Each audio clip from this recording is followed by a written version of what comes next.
I'll try this again. Just take a few minutes. The first video I didn't notice it cut off or switched over. I'm on my phone recording this, and for some reason it switched back to camera instead of video. So anyway, what I was doing here, it's been about 5 hours or so since I sanded off the second layer. I'm getting what I feel like are good results on the cracking. I know the light's not the greatest, so it might be hard to see, but the road surface is getting some reasonably realistic worn, weathered asphalt / concrete look to it. The base for the road, as I mentioned in other videos, is balsa, 1/8 balsa, coated with a couple thin layers of varathane. Hang on. 2 thin coats of this, and then a couple of coats of this once the varathane was dried, and then once the crockett paste was dried, sanded it down each layer.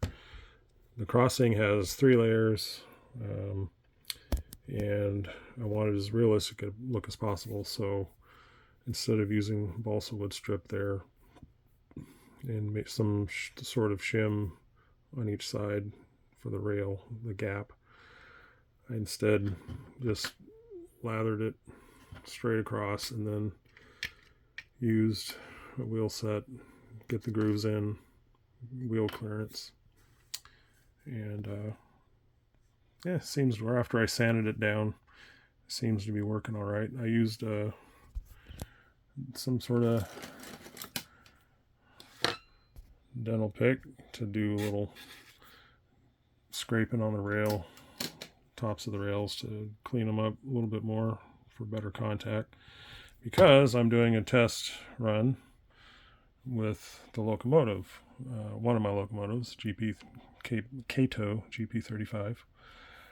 I tried it first with that GP30 back there, and I think it needs a little TLC, just some cleaning and lubricating, because it didn't do as well. Whereas this GP35, I don't know if it was ever run. It seems brand new out of the box. So I connected an old power pack that I have, Aristocraft. Don't recall rightly where I got this, but it was in my supplies that I dug out from storage, and connected power. And so far been having a decent amount of success. My main concern was making sure that crossing would be okay. If I wanted to model this way, the crossings this way on the actual layout, that's one reason for this practice board. So giving it some power, and off we go.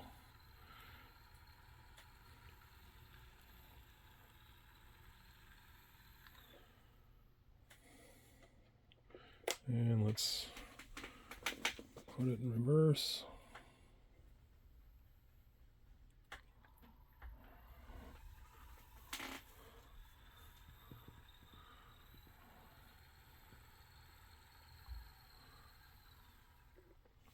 Well, there you go. I would say that was pretty decent test, and I may continue based on my results here. Of course, I'm going to test it again after it's been painted and weathered, but based on these results, I think this road method that I learned from the channel of @Boomer Diorama, I think I might go with this. And in case you're wondering, that's just a mock-up for a structure.